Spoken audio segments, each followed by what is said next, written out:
Al-Malik. Hari ini asma Allah yang keempat yaitu Al-Quddus Jalla Jalaluh. Dialah Allah Subhanahu wa Ta'ala yang maha suci dari segala kekurangan.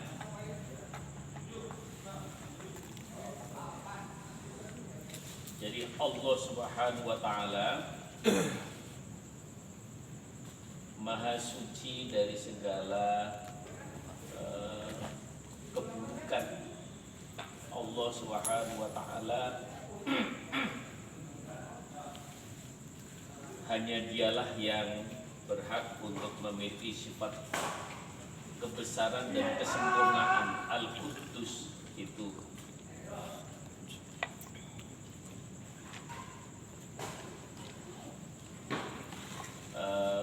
Syekh Az-Zujjad, dalam beliau seorang pakar bahasa dalam Lisanul Arab, di Kitabul Asmaul Husna, Quddus itu berasal dari bahasa Suryani. Qaddasa Qudsi itu ya maha suci, dan Allah menyebutkan Al-Quddus itu di dalam Al-Quran 3 kali. A'udzubillahi minasyaitonirrajim. Bismillahirrahmanirrahim.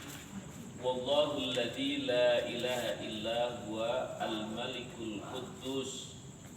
Al-ayah dalam surat Al-Hasyr ayat ke-23, di mana Allah Subhanahu wa Ta'ala menjelaskan bahwa dialah Allah yang tidak ada sembahan yang pantas untuk disembah kecuali hanya Dia, itu yang memiliki alam jagat raya ini dengan segala isinya, dan Allah yang maha sempurna kebesarannya, jauh dari maha suci dari segala kekurangan dan segala keburukannya, di mana Allah Subhanahu wa Ta'ala masih dalam surat Al-Hasyr beberapa waktu yang lalu ketika kita menjelaskan tentang Al-Maliknya, Allah juga menyebutkan di dalam surat Al-Hasyr ini terkait dengan kepantasan untuk disembah, kepantasan sebagai Tuhan untuk disembah. Itu Allah menjelaskan bahwa gak ada yang pantas untuk disembah kecuali hanya Dia, karena Allah itu Al-Malik, kemarin sudah kita kaji. Allah itu Al-Quddus, maha sempurna, karena itu maha suci dari segala kekurangan dan maha suci dari segala keburukan. Dan itu apapun yang ditetapkan oleh Allah, apapun yang diciptakan oleh Allah itu ya sempurna. Nah, sering muncul pertanyaan lah, tapi kenapa Allah menciptakan ada timun bongkrek segala itu? Kan Allah itu maha sempurna, ya, ciptaannya maha sempurna, kok menciptakan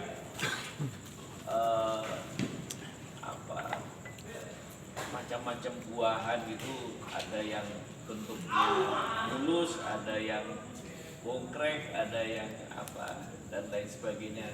Terus menciptakan, ada juga manusia diciptakan oleh Allah dengan ada kekurangannya. Nah, tapi itu juga menunjukkan tentang kesempurnaan Allah. Karena kalau nanti semuanya diciptakan sama bagus gitu, contoh kecil, timunnya bagus mulus semuanya, pasti nanti ada yang tanya, ini yang bongkrek yang mana ya? Nah, jadi kalau jeruk itu diciptakan dengan mulus semuanya, nanti pasti akan ditanya kok ini. Jadi pasti akan manusia itu akan bertanya semacam itu. Kalau diciptakan semuanya cantiknya sama gitu, orang tanya yang jelek ya kayak apa ya. Nah, semuanya ganteng semua ya kan. Jadi manusia itu, nah disitulah kemahasempurnaan Allah Subhanahu Wa Taala itu bisa menciptakan apa saja bisa dengan segala kesempurnaannya. Kalau manusia kan hanya melihat sisi dohirnya saja. Ya, kenapa dia diciptakan dalam keadaan tidak bisa melihat? Di mana kesempurnaan Allah? Ya, manusia hanya melihat satu sisi. Allah Subhanahu Wa Taala seringkali, karena ada ada beberapa, dulu saya punya teman di pesantren itu, dia nggak bisa melihat, tapi sungguh maha sempurna Allah dalam ciptaannya. Itu kalau menghafal di pelajaran itu, kalau kita ngulang sampai bisa 5-10 kali ngulang itu baru hafal. Dia sekali mendengar langsung hafal. Jadi akhirnya Masya Allah, ini akan membuat kita itu, ini ternyata Allah memberikan sesuatu yang lain yang tidak dimiliki oleh teman-temannya gitu. Maka saat menghafal Al-Quran ya cepat. Kita tuh yang suruh bacain. Kalau menghafal Al-Quran itu kita yang suruh bacain. Kita bacain gitu paling sekali, 2, 3, udah hafal dia. Nah kita yang baca 10 kali bisa jadi belum hafal itu. Coba. Nah itulah makanya Allah lebihkan mata batinnya. Nah, kalau kita dilebihkan mata dohirnya. Justru dan hebatnya lagi juga, itu hafalannya juga kuat sekali. Kenapa demikian? Nah kita yang melihat ya, yang mendengar ya, membaca, tapi juga cepat hilang gitu kan. Nah, kenapa? Karena ini pengalaman dulu zaman dulu kalau di pesantren itu nah, sering kita kan, kalau zaman dulu itu orang di pesantren itu kan harus masak sendiri kan, belanja di luar, harus ke pasar gitu kan. Nah, giliran ke pasar kan ya kan matanya itu melihat apa aja kan gitu kan. Langsung itu udah kebiasaan. Wah, satu pojok hilang deh. Jadi istilahnya kan kalau orang hafal itu kan Qurannya pakai pojok ya, per pojok gitu kan. Istilahnya wah, satu pojok hilang gitu kan. Nah, karena apa? Karena mata kita melihat sesuatu yang sebenarnya tidak dibolehkan. Ya namanya juga di pasar, kita lagi belanja ya, melihat aurat yang kebuka dan lain sebagainya ya kan. Orang kan nggak semuanya pakai kerudung, nggak semuanya tertutup, akhirnya aduh gitu. Nah tapi aduhnya besok diulangi lagi. Besok ke pasar lagi. dan itu ya namanya juga anak-anak pondok itu kan, pada ke pasar itu udah malam ya tetap jadi begitulah. Jadi Allah Subhanahu Wa Taala yang maha sempurna dalam ciptaannya. Karena itu segala sesuatu yang diciptakan oleh Allah secara zahiriyah nampak kurang menurut pandangan kita, tapi ya sempurnanya di situ, kesempurnaannya. Maka kita bisa mengagungkan Allah ya dengan segala kebesarannya, bahwa menciptakan kurang penglihatannya tetapi lebih pandangan hatinya itu luar biasa. Nah, disitulah kaum muslimin yang dimuliakan oleh Allah Subhanahu Wa Taala. Maka Al-Quddusnya Allah ya, maka maka tetap Allah yang maha pantas, yang hanya pantas disembah itu hanya Allah Subhanahu wa taala. Yusabbihu lillahi ma fis samawati wa ma fil ardh al-malikil quddusil azizil hakim. Dalam surat Al-Jum'ah ayat pertama Allah Subhanahu wa taala juga menjelaskan yusabbihu lillah, terus menerus bertasbih kepada Allah Subhanahu wa taala apa saja yang ada di langit, wa ma fil ardi, dan apa saja yang ada di bumi. Dan dialah Allah Subhanahu wa taala yang menguasai, yang meraja, Al-Quddus, dan dialah Allah Subhanahu wa taala yang maha suci dari segala kekurangan, Al-Aziz, Al-Hakim, bahkan dialah Allah Subhanahu wa taala yang maha perkasa dan maha bijaksana. Karena itu maka takdisnya Allah itu terkait dengan ternyata semua yang ada di alam jagat raya ini semuanya memang bertasbih kepada Allah. Maka memang sudah sepantasnya. Jadi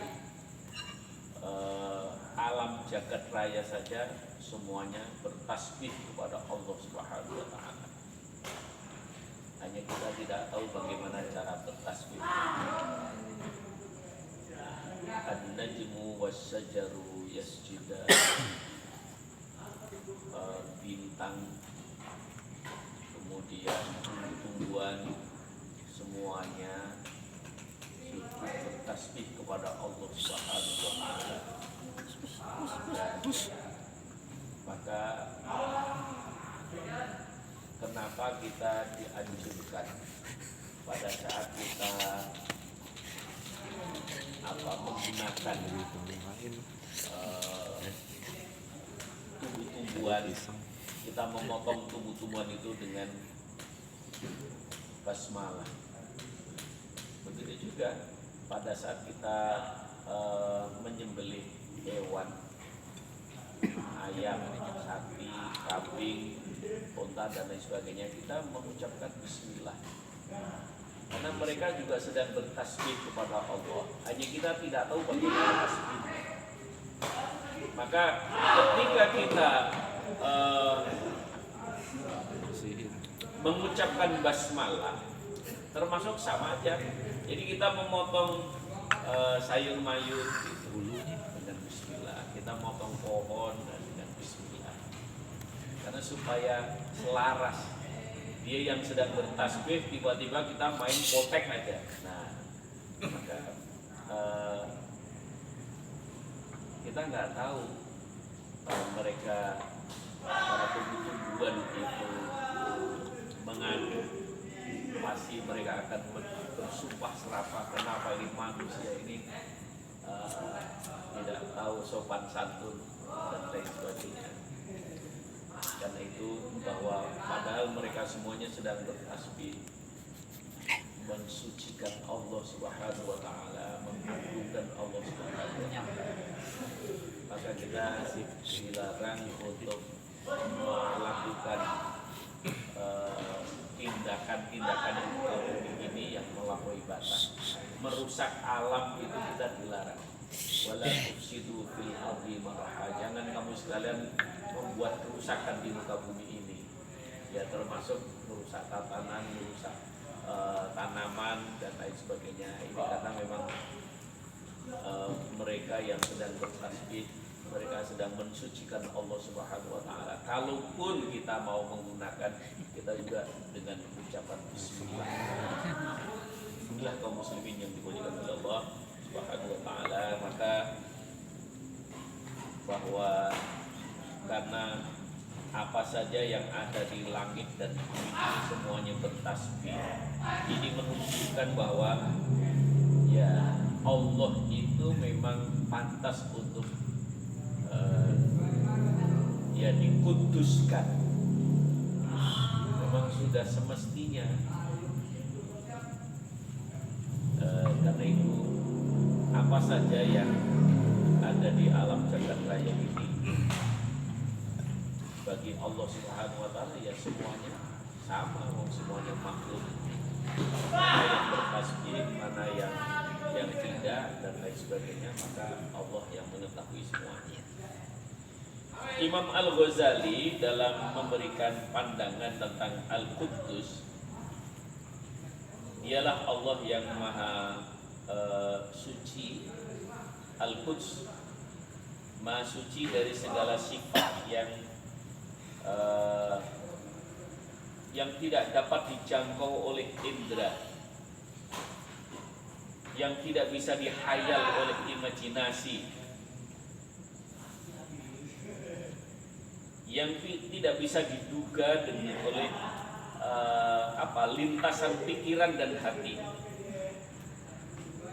Nah, jadi Al-Qudsnya Allah itu, kemahasucian Allah itu, kalau menurut Imam Al-Ghazali itu nggak bisa dipikirkan. Manusia itu nggak mampu menembus imajinasinya, pikirannya, bahkan hatinya untuk menggambarkan Al-Quds itu kayak apa. Tetapi Allah juga menyinggung tentang ya pokoknya Tuhan itu yang maha Al-Qudsnya Allah itu adalah ya kepantasan untuk disembah. Kemudian yang kedua, senantiasa memang kepantasan untuk semua makhluk itu bertasbih kepadanya.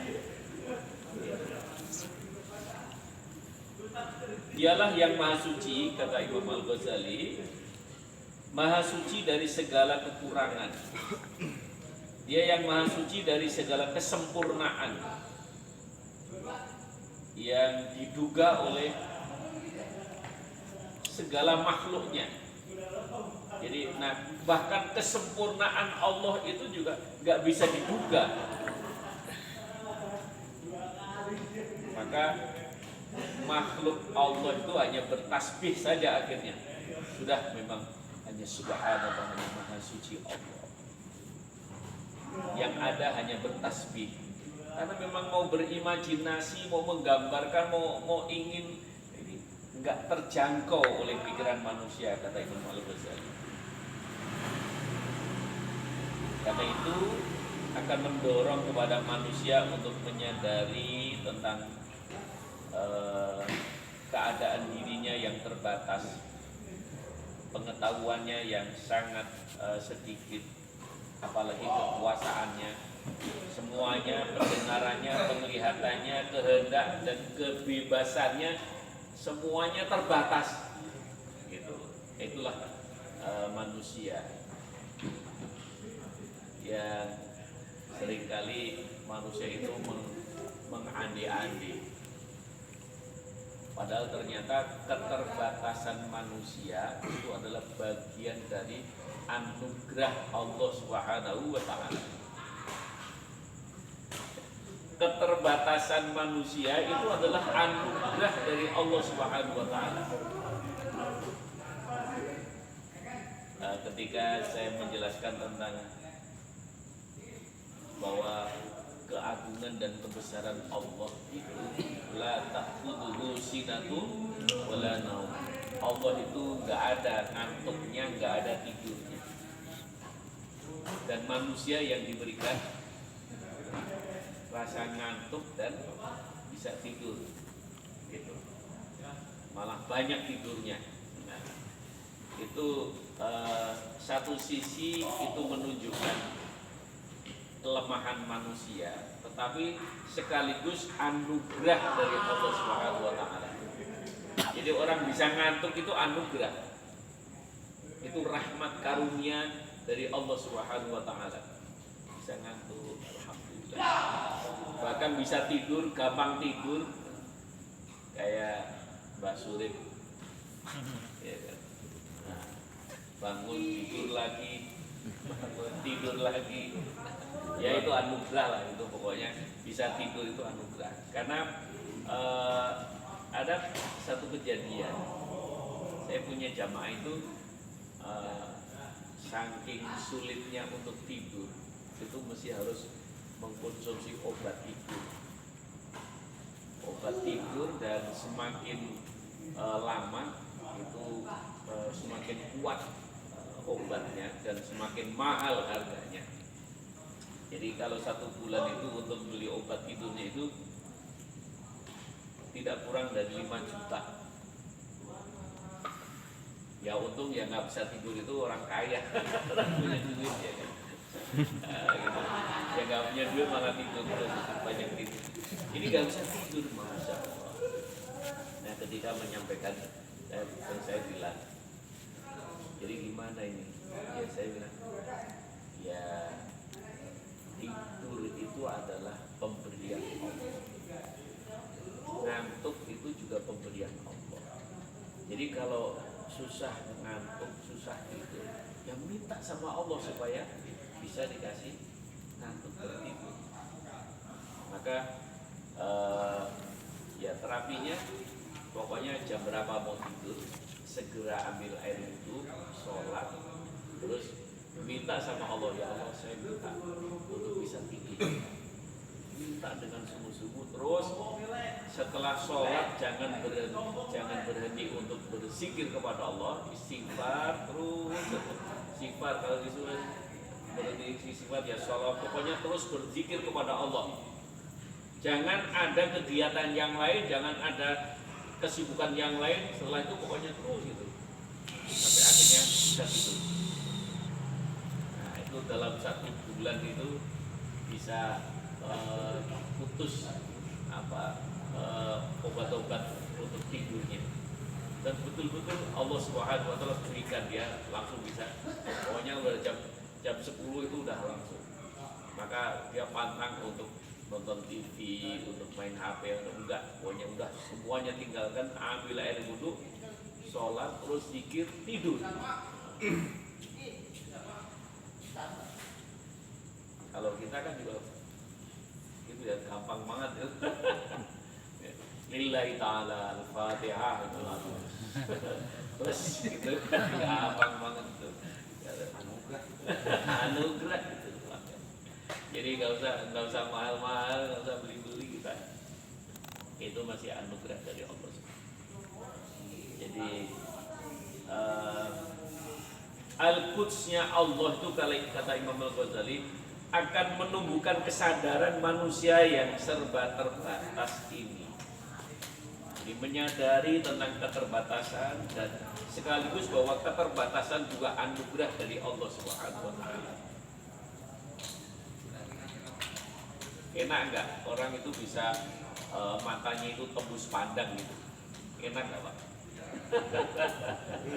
Iya kan? Nah, jadi kita punya penglihatan kita tembus pandang, enak gak? Ya, kayaknya enak banget itu kata nafsunya, tapi yang sesungguhnya nggak enak, nggak enak. Karena apa? Kalau penglihatan kita, mata kita ini tembus pandang, itu nggak ada nikmatnya lagi. Dan itu juga akan menjadi risiko bagi seseorang. Tembok tembus, begitu jalan kejedot baru, ini tembok ini. Jadi kenapa? Ya nggak ada apa-apa, semuanya tembus kok, ya kan? Ya gitu. Pendengaran kita terbatas, itu juga anugerah dari Allah, alhamdulillah. Jadi ada bom di mana, di Uni Soviet sana lagi bunyi kencang sekali, pendengaran. Kapan tidurnya kita? Ya, jadi alhamdulillah kita terbatas. Kalau udah jarak tertentu suara sudah nggak kedengaran. Alhamdulillah.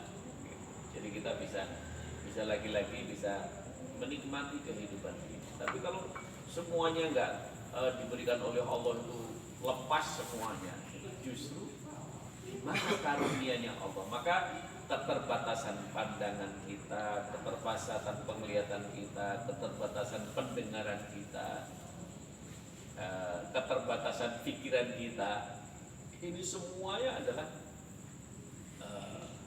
bahwa disitulah kita sebagai makhluk sadari bahwa itu tetap saja itu bagian dari anugerah dari Allah Subhanahu wa taala.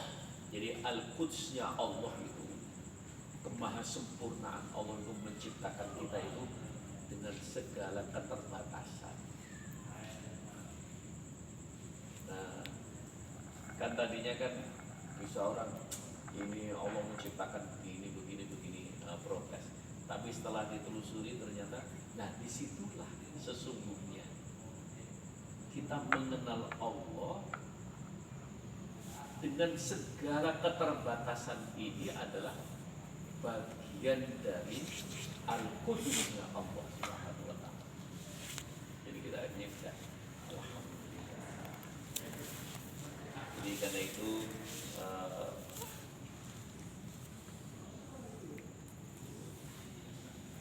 wa nahnu nusabbihu bihamdika wa nuqaddisu lak qala inni a'lamu ma la ta'lamun. Dalam surat Al-Baqarah ayat 30 di mana Allah Subhanahu wa taala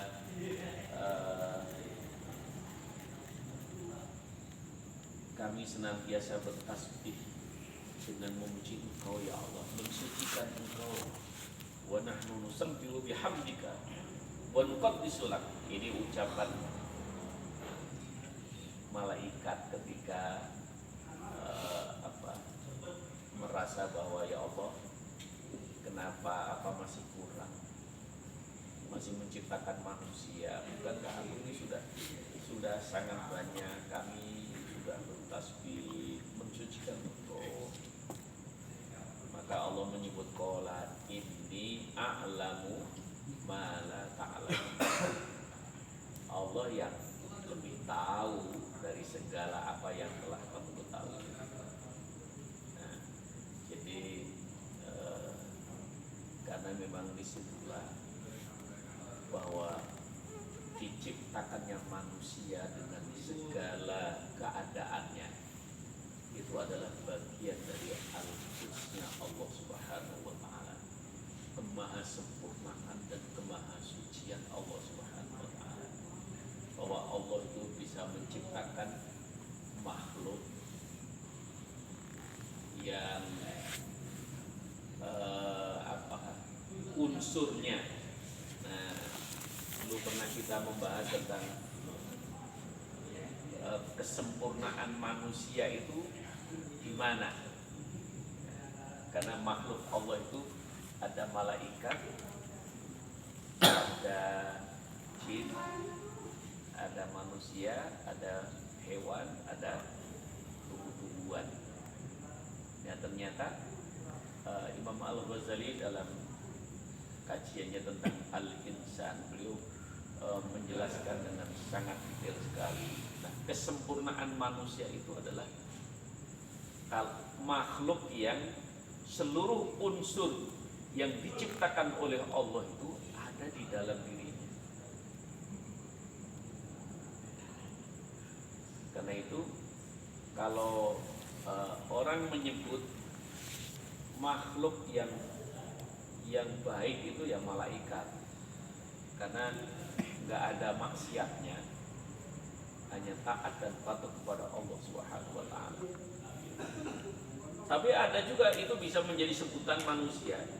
Kalau manusia itu akhlaknya baik, perilakunya baik, orang menyebut orang kok kayak malaikat. Karena memang dalam diri manusia itu, kata Imam Al-Ghazali, ada ditanamkan sifat malakiyah. Sifat-sifat malaikat itu ada diselipkan oleh Allah di dalam diri manusia. Tapi ada juga ya, makhluk yang itu jahat, ya senangnya menyimpang. Kalau menyimpang ngajak-ngajak yang lain, itu namanya syaitan. Nah, ya namanya syaitan itu ya nggak ada yang baik. Kalaupun baik ya pura-pura aja itu. Itu syaitan. Nah, tapi juga orang menyebut kalau manusia itu sudah perilakunya sangat menyimpang, orang menyebut manusia kok kayak setan gitu kan. Itu manusia kok kayak setan gitu kan. Nah, karena apa? Karena perilakunya itu sudah sangat menyimpang. Nah, jadi kenapa? Ternyata memang sifat syaitoniyah itu ada dalam diri manusia. Makanya ya ada yang fa'alhama fujuraha wa taqwaha. Allah memang mengilhamkan kepada manusia itu sifat-sifat keburukan dan sifat-sifat kebaikan. Ada yang fujur sefujur-fujurnya ada. Artinya yang jahat dan sejahat-jahatnya ada. Itu. Jadi ya sampai manusia yang sudah sampai pada tingkat kejahatan yang paling tinggi itu kan ngaku dirinya sebagai Tuhan gitu kan. Kemudian selanjutnya yang di bawah ngaku sebagai Tuhan itu orang sampai rela membunuh seseorang. Nah, jadi mematikan, melakukan pembunuhan itu juga sudah kejahatan yang luar biasa dan lain sebagainya. Dan itu maka disebut ini manusia kok kayak setan. Nah, terus ada juga kalau binatang itu kan tidak mengenal tentang ini induknya, ini anaknya, ya kan? Itu kan nggak kenal kan dia. Dan ya namanya juga binatang, maka dia dalam menyalurkan nafsu seksualnya ya udah itu nggak lihat lagi udah, ya kan? Ada nggak manusia kayak gitu? Banyak.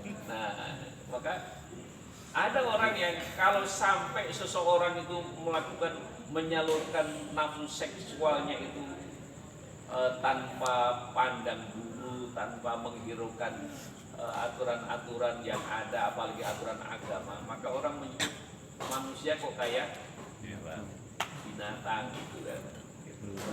Memang ternyata dalam diri manusia memang ada sifat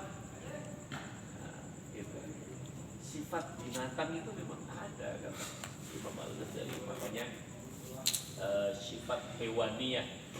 Dan yang keempat ternyata ada juga makhluk yang maunya sendiri, egois. Itu ada makhluk yang namanya tumbuh-tumbuhan. Tumbuh-tumbuhan itu ya maunya sendiri, pokoknya mau tumbuh ya tumbuh aja dah.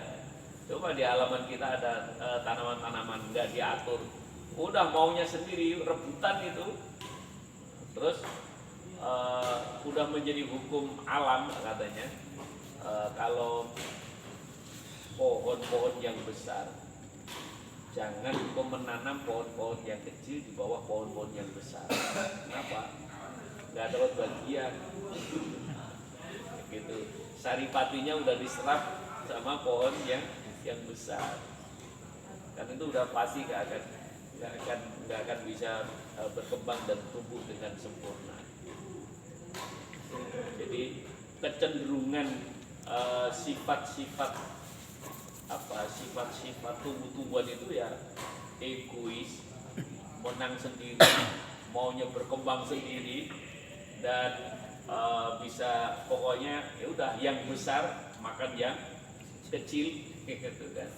Nah, udah pokoknya berebut itu. Ternyata dalam diri manusia juga ada, cuman nggak ada orang menyebut orang kok kayak tumbuh-tumbuhan, nggak ada ya. Padahal kata Imam Al-Ghazali, nah itu situlah maka manusia itu. Nah itu yang sempurnanya kayak gitu tuh. Ya maka untung Allah Subhanahu Wa Taala sudah memberikan petunjuk kepada kita dengan Al-Quranul Karim. Silahkan punya keinginan apapun boleh, tapi nggak boleh menginjak kanan, menginjak kiri. Silahkan mau menyalurkan nafsu seksualnya, silahkan, tapi dengan cara nikah dulu gitu. Jadi diatur oleh agama gitu. Jadi terus dan seterusnya lah. Maka Allah Subhanahu wa taala yang maha suci, di mana tidak bisa diukur karena keagungan dan kebesaran Allah itu memang. Maka alam jagat raya itu karena nggak bisa mengukur, yang ada hanya bertasbih saja, bertasbih dan bertasbih pada Allah Subhanahu wa taala. Maka lebih lanjut Imam Al-Ghazali juga menyebutkan, maka Al-Quddus itu setidaknya ya ada kebenaran, ada keindahan dan ada kebaikan di balik Al-Quddus itu. Dari sinilah maka ada perintah untuk senantiasa mensucikan kepada Allah Subhanahu wa taala dengan segala kekurangannya. Subuhun Quddusun Rabbuna wa Rabbul Malaikati war Ruh.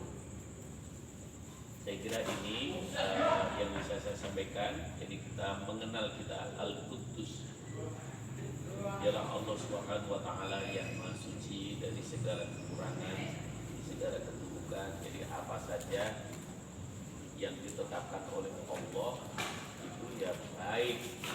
Nah, kita memandang kurang itu kan menurut pandangan kita yang sempit. Kita memandang buruk itu bisa jadi karena kita karena memang tidak tahu apa yang hakikat yang sesungguhnya. Maka dalam kehidupan ini seorang memang ya maha suci Allah dengan segala keadaan yang ada.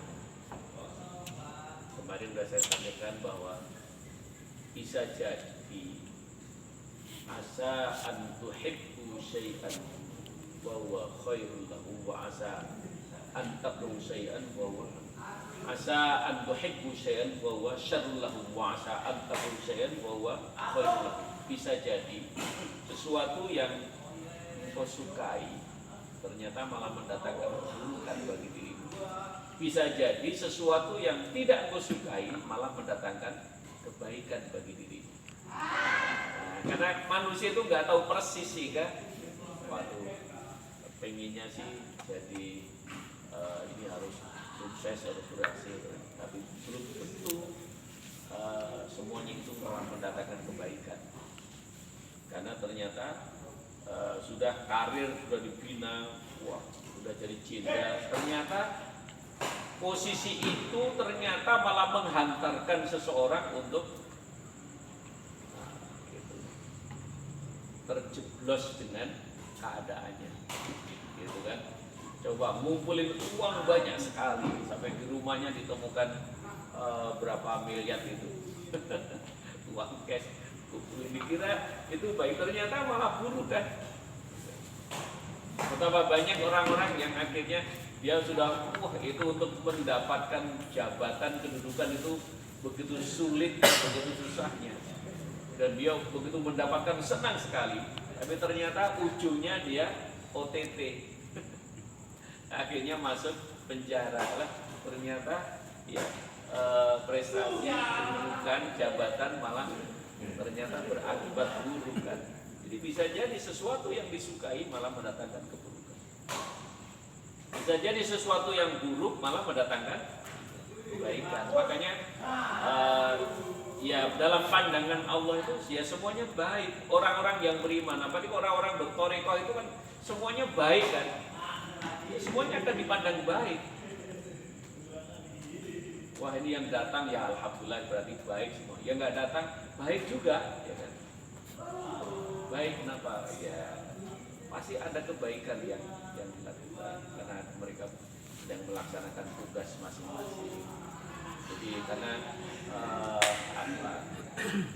bagi orang-orang torekoh itu kan selalu berhusnudzon. Jadi yang ada itu hanya dalam pikirannya ya berhusnudzon, baik sangat. Pasti ini ada urusan yang nggak bisa ditinggalkan.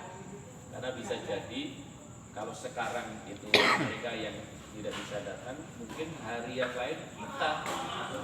Bukan karena kita maunya giliran ya kan, bukan giliran gitu kan. Nah, tapi kalau ini terus giliran. sekarang nggak masuk, karena sekarang udah datang, besok tinggal kalau nggak datang itu nggak apa-apa, bukan gitu. Tapi nggak datangnya itu kita pasti karena urusan. Kita tetap oh ya nggak apa-apa. Jadi sehingga semuanya baik. Yang datang, yang nggak datang baik. Yang datang kita berdoa, yang nggak datang didoakan. Nah, kan gitu kan. Jadi orang-orang thariqah itu akhirnya ya semuanya baik-baik aja. Dan ketika punya pandangan yang tidak baik, selalu kalau para nabi, para rasul itu langsung ditegur oleh Allah. Punya pandangan, pernah kan saya cerita itu ya, Nabi Yashkur. Siapa Nabi Yashkur? Nabi Yashkur itu ditegur oleh Allah gara-gara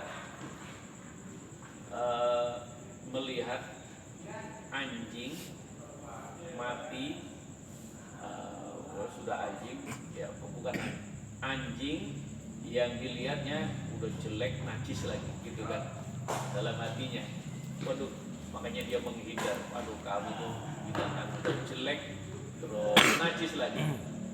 Itu langsung ditegur oleh Allah Subhanahu wa taala. Yashkur, kamu bisa berpandangan semacam itu. Kalau engkau memandang, engkau melihat bahwa anjing itu jelek, kamu coba bikin anjing yang cakep kayak apa? Begitu. Nabi Yashkur itu akhirnya langsung terperanjat. Subhanallah, ya Allah, Maha Suci Engkau yang menciptakan, memang Engkau ya. Jadi lupa penciptanya.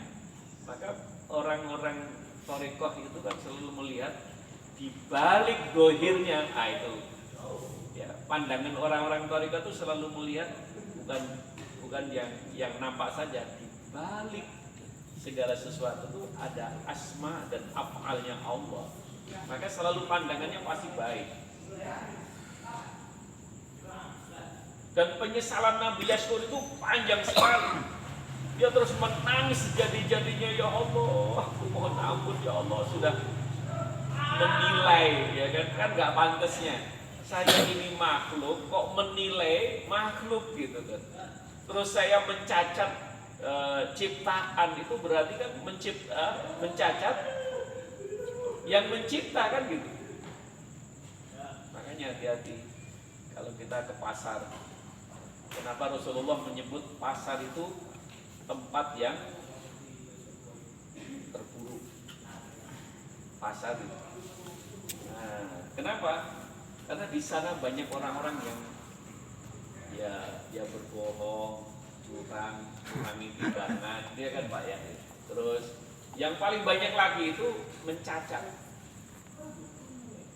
Mau beli jeruk, dicobain dulu. Ini jeruknya manis nih, begitu dicobain, wah asem nih, kan? Jeruk kayak gini, asem, nggak enak ini. Udah dicacat, ya kan? Terus beli sayur, bayam, sayur jelek-jelek begini, jelek-jelek lagi.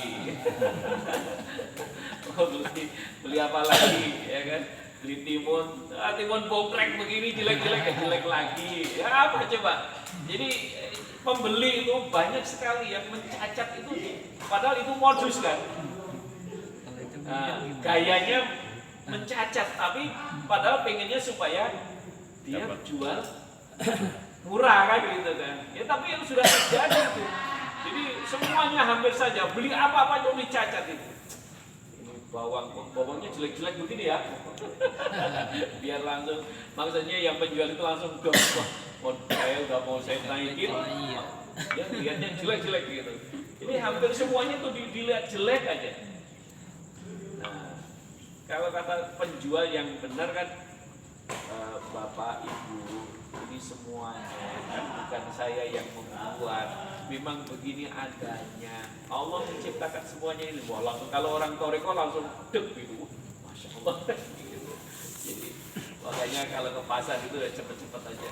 Terus jangan, kalau memang mau beli, saya memang sengaja saya mau beli yang bokrek-bokrek aja gitu, supaya harganya pasti lebih murah ya gitu.